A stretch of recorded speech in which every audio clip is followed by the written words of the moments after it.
Good morning, and thank you very much, ladies and gentlemen, for honoring our invite. Let's take this opportunity and apologize for being a bit late. The circumstances beyond our control, but we're here now, ready to indulge you. Let me welcome you to our briefing. And the immediate advisor, ladies and gentlemen, was self-explanatory on the purpose of the briefing, which is simply for Minister to announce the decisions on parole and medical parole of Mr. Fede Barnard, Mr. Eugene Gog, and Mr. Clive Debi-Lewis. We have a link in Cape Town as well. Colleagues in Cape Town there? Yes, we are here, Mtunzi. Okay, thank you very much, Muzi. Colleagues, let me just introduce our panel. It's only two people: Minister of Justice and Correctional Services, Advocate Michael Masutha, and next to him is our Acting National Commissioner of Corrections, Mr. Zach Modise. The rules of engagement are very simple. The Minister will take us through his statement, after which we will indulge you in question and answers leading up to Cape Town as well.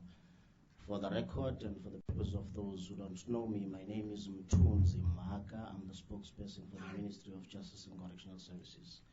Minister, over to you. Thank you very much. Well, thank you, Mtunzi, and Commissioner, for your support. Members of the media, fellow South Africans, today I announce my decision on the parole application of Messrs. Fede Barnard, Eugene de Kock, and Clive Debi-Lewis, inmates incarcerated in our correctional centers and serving sentences for various crimes. All these matters have attracted publicity here and abroad because of the severe impact caused by the crimes they committed, which are well documented. It is for this reason that we elected to communicate my decisions in this platform. Inasmuch as the timing of these decisions is informed by court orders of the North Gauteng High Court, which were based on an agreement between the legal representatives and my office, it is important to indicate that all these parole applications were under consideration by relevant structures within correctional services. Let me also take the opportunity to thank the President of the Republic for the support he has afforded to me over the past few months since my appointment into this position, including the advice that he gave me early in my appointment, namely that in all matters that are before me, I should be guided by the rule of law and the Constitution. And that's exactly how I have conducted,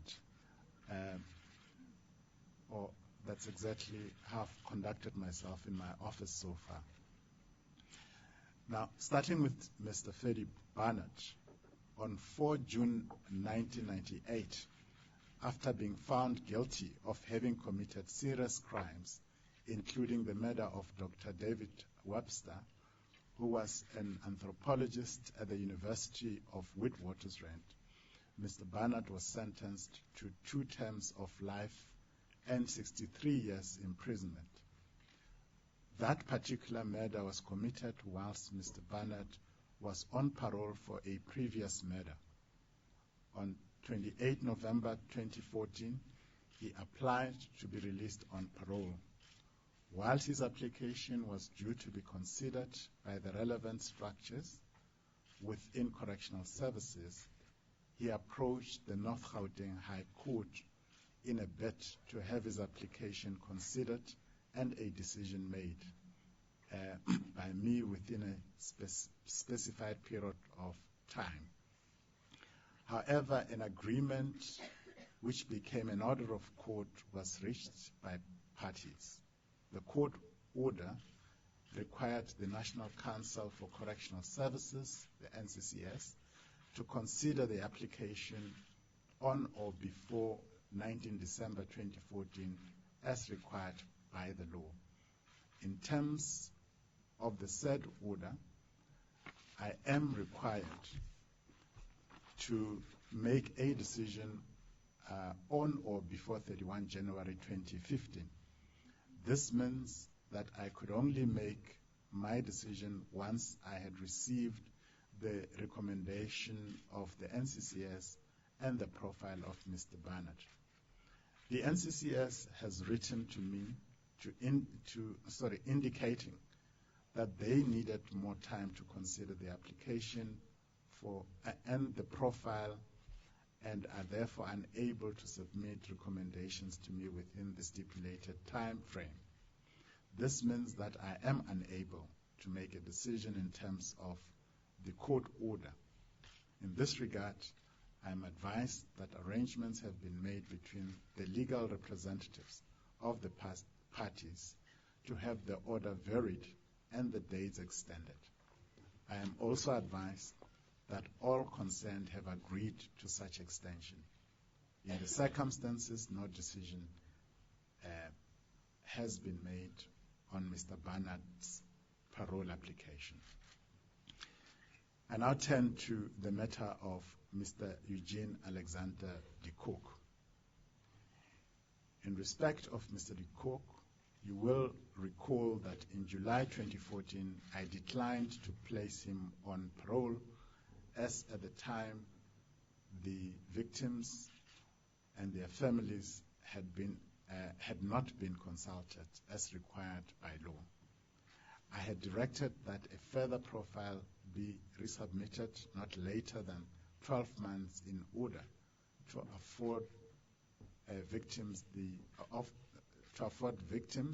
the offender, and other relevant structures time to participate and finalize all outstanding processes. I've now reconsidered the matter and noted the various positive reports compiled by the relevant professionals and bodies. I've noted the progress he is reported to have made to improve his skills whilst in custody, as well as the assistance Mr. de Kock is said to have provided and continues to provide to the Missing Persons Task Team of the National Prosecuting Authority, the NPA. I'm also satisfied that comprehensive consultations with affected families has been done. My decision is therefore informed by all these important factors. However, I need to remind all of us that parole does not reduce the sentence imposed by the court. Offenders who are placed on parole are expected to comply with set conditions, and failure to comply with this may result in the offender, depending on the frequency and seriousness of the violations, having his or her parole revoked to serve the remainder of the sentence in a correctional facility. Also, in the interest of nation building and reconciliation, I have decided to place Mr. de Kock on parole. He has requested that the actual date and conditions of his release should not be made public. I have acceded to this request and plead with members of the media to respect that request. I turn now to Mr. Clive W. Lewis.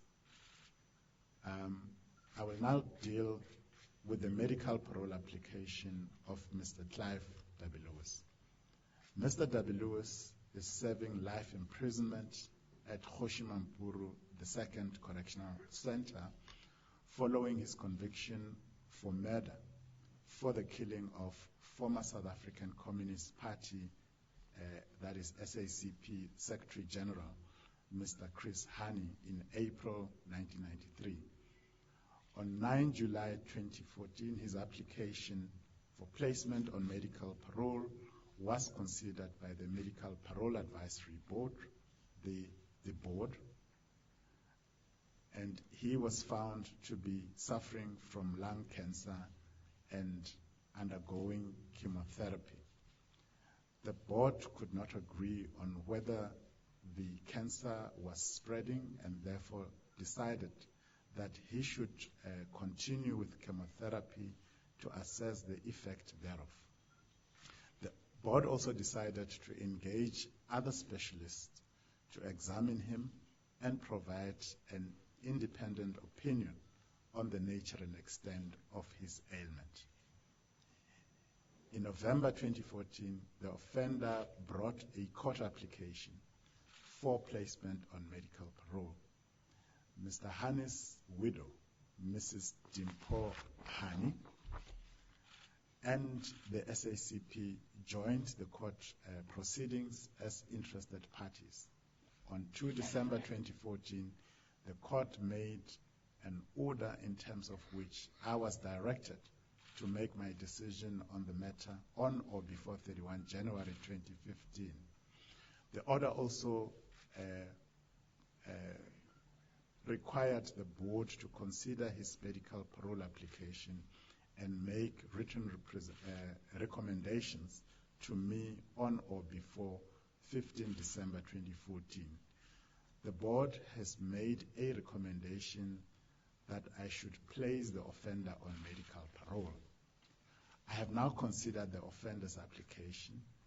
In making my decision, I took into account the applicable legislation, recommendations made by the board, as well as the submission made by Mrs. Hani and the SACP. Our country is a constitutional democracy which is governed by the rule of law. Therefore, in reaching my decision, I have taken into account the relevant laws and prescripts that regulate the medical parole process, in particular the provisions of the Correctional Services Act 11 of 1998 and the regulations promulgated thereunder. This legislative framework guides the Medical Parole Advisory Board and me in considering an offender's application. Section 79(1) of the Act provides that a sentenced offender may be considered for placement on medical parole by, among others, the minister if A, such offender is suffering from a terminal disease or condition, or if such offender is rendered physically incapacitated as a result of injury, disease, or illness so as to severely limit daily activity or inmate self-care. B, the risk of reoffending is low, and C, there are appropriate arrangements for the inmate's supervision, care, and treatment within the community to which the state is to be to which the inmate is to be released. Regulations 29A of the Correctional Services Regulations GNR 323 of 25 April 2012, published in Government Gazette 35277 of the same date, provides for medical conditions for which an offender can be considered for placement on medical parole. Sub-Regulation 5 provides as follows, and I quote, in the assessment by the Medical Parole Advisory Board, the board must consider whether the offender is suffering from, and paragraph B, non-infectious conditions, Roman figure 1, malignant cancer stage 4 with metastasis being inoperable, or with both radiotherapy and chemotherapy failure.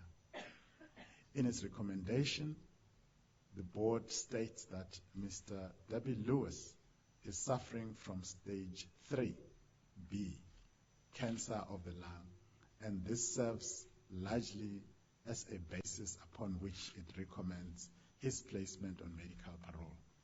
This finding and recommendation appear to be oblivious of the fact that in terms of the Act, read with the relevant regulations, it is an inmate with malignant cancer stage 4, with metastasis being inoperable or with both radiotherapy and chemotherapy failure that qualifies for placement on medical parole.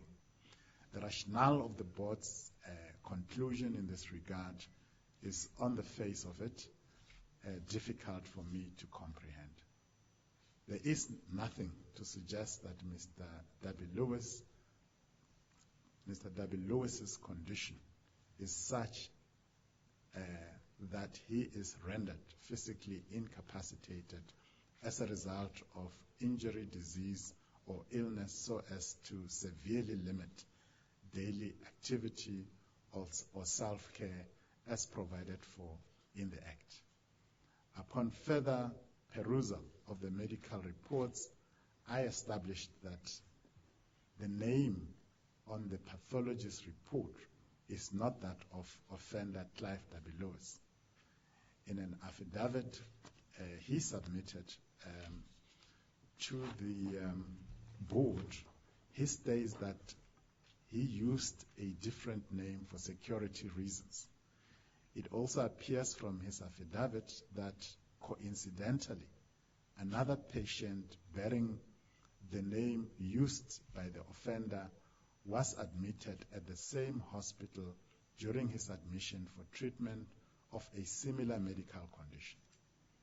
This prompted him to revert to an earlier pseudonym that he had used when he was first admitted.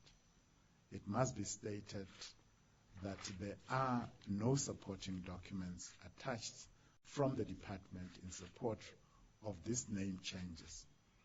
This raises uncertainty on the identity of the patient whose samples informed the recommendations of the board.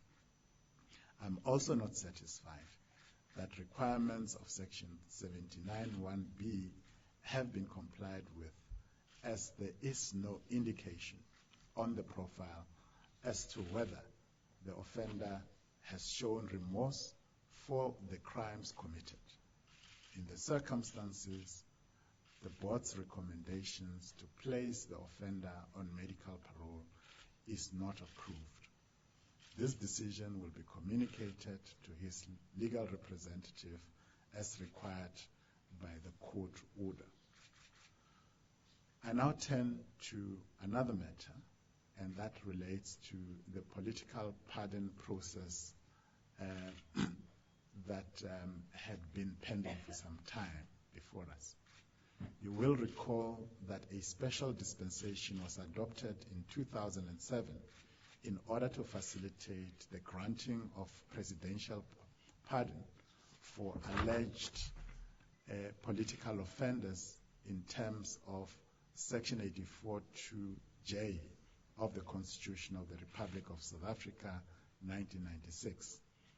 After consultation with the Office of the President, we have resuscitated this process, and it is now at an advanced stage. We shall announce details of this process in due course. In the meantime, the Department of Correctional Services is finalizing the processing of parole applications for all the remaining offenders who were identified for consideration under the said dispensation in order to expedite their possible release on parole. I thank you. Thank you very much. Thank you very much, Minister. Ladies and gentlemen, in Cape Town and in Pretoria, it's now time for Minister to indulge you in your questions. We will start here in Pretoria. I need to indicate, though, that when we are done with the briefing and the question and answer, Minister is generous enough to afford you on one-on-ones later on. And I also need to explain that part of the statement that relates to Mr. de Kock there's an indication of his request that details of the date of release and other conditions should not be made public. So Minister will not indulge you on that one. So don't even attempt to interrogate that aspect of the statement. Only confine yourself to the decision itself. We will start here. Introduce yourself in the media house you are representing. Karen. Good morning, Karen Warren from ENCA. Just a question for the Minister. There's no sense in which you're disputing that Mr. Darby Lewis has cancer. You're just raising concerns about the samples and the stage of that cancer. Is that correct? And second of all, in terms of an end game, does the Correctional Services Department have a degree of discomfort about the fact that Darby Lewis may in fact die as a prisoner? Would you want to see him released before his death, or is that something that's not being considered at this point? Thank you. Thank you, Karen. Sir. Angelo Coppola from China Central Television. It's a follow-on question to what was just asked now. Are you saying that the pseudonym that Darby Lewis actually lied and that the samples aren't actually his? Just on a point of clarity. Okay. I don't seem to see any other hands. All right. Thank you. Mzee, do we have hands in Cape Town? No. Yeah, we have one. We have one in Mtura. Okay, that's good. Let's take it. Janet Hurd, Media 24. With regard to Ferdy Barnard, could you just clear up what deadlines were set, or if anything, new deadlines set before a decision will be made? Thanks. All right. That will be all for this round, Mtura. Okay. Minister, can you indulge them, please?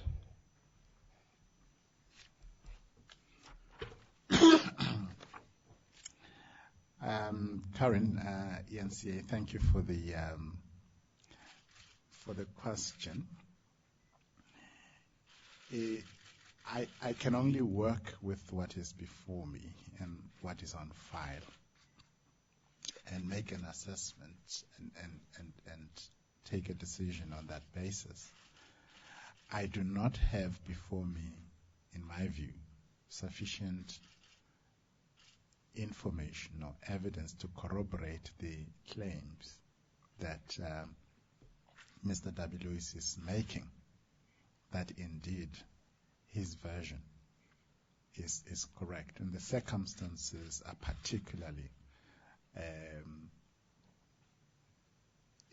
if there is an element of coincidence, it would certainly be a very strikingly strange coincidence. That, pardon me, a person gets admitted to a hospital, uses a pseudonym of somebody who actually exists, and upon his treatment, that person who actually exists gets admitted for treatment for a similar medical condition that he is being treated for at the same hospital during the same time that he is receiving that treatment.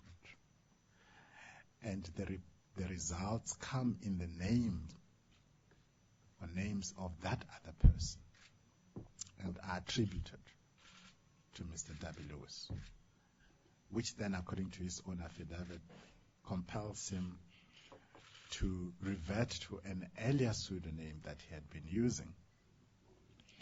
The whole story is so confusing and very suspect, and I would have preferred a situation where the only evidence before us is not just his own affidavit, supported by a mere doctor's statement, which is not in the form of an affidavit either. So I just felt that the circumstances created sufficient doubt for me not to feel confident to make a decision on the basis of that assertion from him. Equally, with regard to the state of his health, you'll recall that in July, the same medical parole board, something we may not have mentioned, decided 6 against 3 that his medical condition did not qualify him for medical parole, that he was still stage 3B and therefore did not meet the stage 4 requirement stipulated in the law. And it was for this reason that because they had a split decision, because there were 3 who supported stage 4, that they called for a team of experts to give them a second opinion, as I understood it. That report that was received from the experts also produced a split opinion, as I understand it. 2 of the 3 experts, I understand, confirmed stage 4, but one of the professors had doubt, serious doubt in this regard. I'm made to understand that his own doctor also confirmed stage 3 and improving. Now, the board itself, in its report, confirms stage 3B, and it does not apply its mind to all, well, it does not make findings, specific findings with regard to all the other elements that are prescribed by the Act, which are preconditions for a person to qualify. But over and above that, its own finding is that he is at stage 3B, which is not the stage that the law prescribes as the prerequisite for medical parole. So in the circumstances, it's not clear to me how the board then jumps to a recommendation that disregards these matters, recommending that he be released on medical parole. Now, you asked the question, what if something happens to him? Look, I firstly am not a medical practitioner and depend entirely on the information that is placed before me by experts. And therefore, it is not my province to make a personal or emotional opinion that is not informed by the facts that are presented before me. None of us can determine when our day will be. I can tell you of my own mother a year and a half ago, who, when I met, consulted with her doctor, he told me that she had another 5 years to live.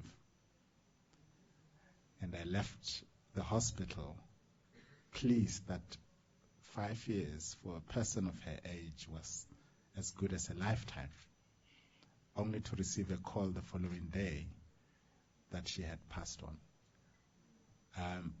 So none of us, even doctors, can predict with absolute certainty when our day comes. And I'll leave it at that. Thank you. As regards the other questions,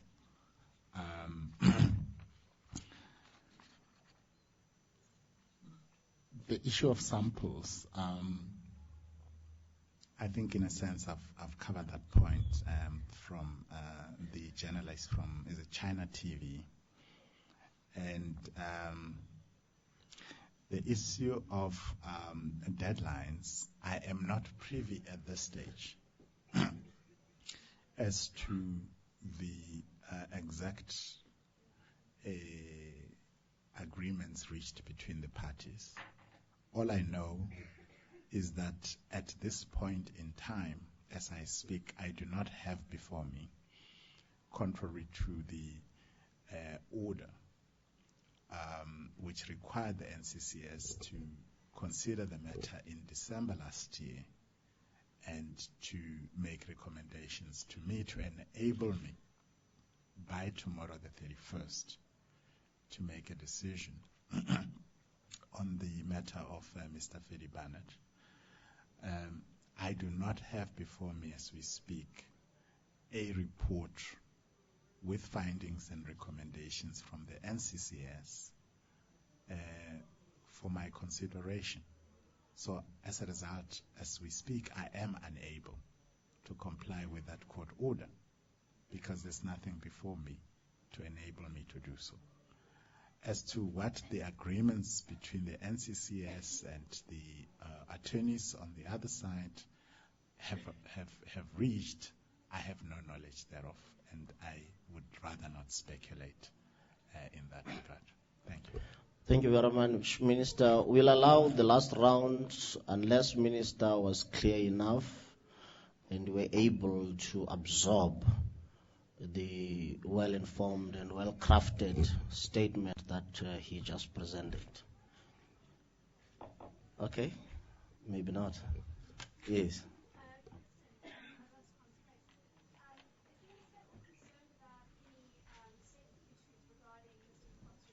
Sorry, Mtura, can the colleague use the mic? Can you switch on the mic, please, Christine? Thank you very much. Sorry, I'm being a conference room noob. Kristen from Agence France-Presse. Is the Minister at all concerned about any safety issues regarding Mr. de Kock's release? Next to you. Minister Avumile Qonqo from Africa News Network. Well, the apparent documents fraud by Derby Lewis in this application is likely a criminal offence, or is it? And also, will the Minister refer the matter to the NPA for prosecution?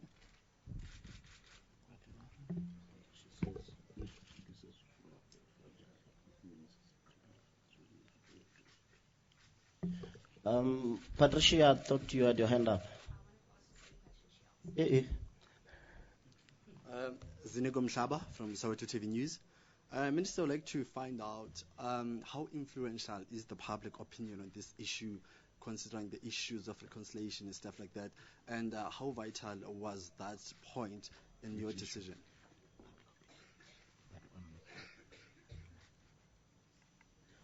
Is it in reference to Mr. De Lewis or Eugene de Kock or all of them? Mzee, do you have any questions in Cape Town, or you guys are sorted? Thank you very much. Mtura, we are sorted. Our questions were taken. All right, thank you. Pretoria, you will not have any other opportunity now. It's now or never. Minister, over to you. Thank you. Thank you for all the questions.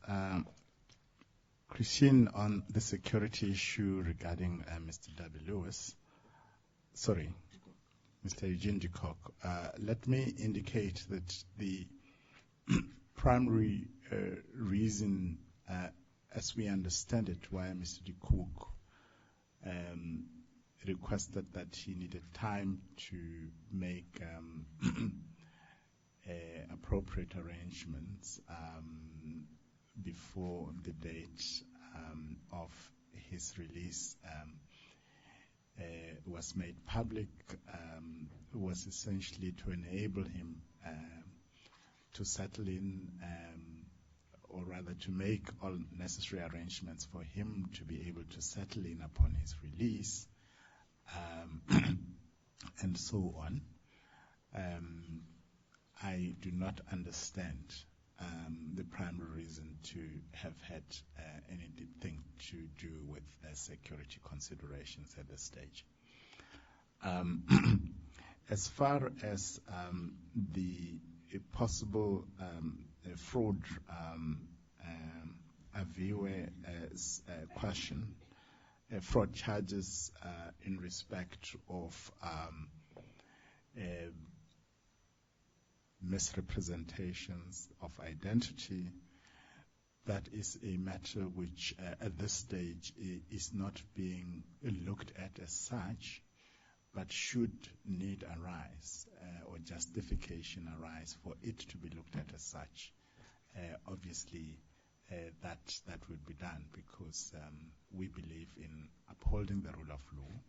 Nobody is above the law, and therefore, if anybody commits an offense, they have to take accountability for their actions. As far as the issue of public opinion is concerned, I have indicated earlier deliberately, which is not part of my written statement, that early on in my appointment, when seeking counsel from the President, he advised me on various matters. He advised me that in all decisions I make, I must be guided by the Constitution and the rule of law. And I took heart from that, and that's precisely how I have conducted myself in office since my appointment. Thank you very much. Ladies and gentlemen, I indicated that Minister, for those that want to adopt different angle and explore, he will be available for one-on-ones. Just indicate where and when you want that to happen. And for the whole day and the evening, he's ready to go to any studio to indulge you on his decision. Because like I said, this is a well-crafted and well-researched and well-informed decision. That's why you even asked only 5 questions. Thank you very much. Minister, thank you. Thank you very much, Twinsie, and thank you all for coming. Your phone. Which phone is this? I don't know. This way.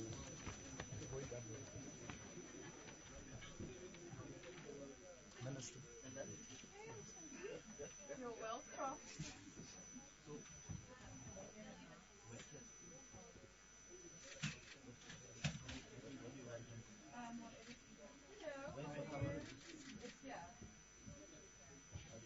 You know what?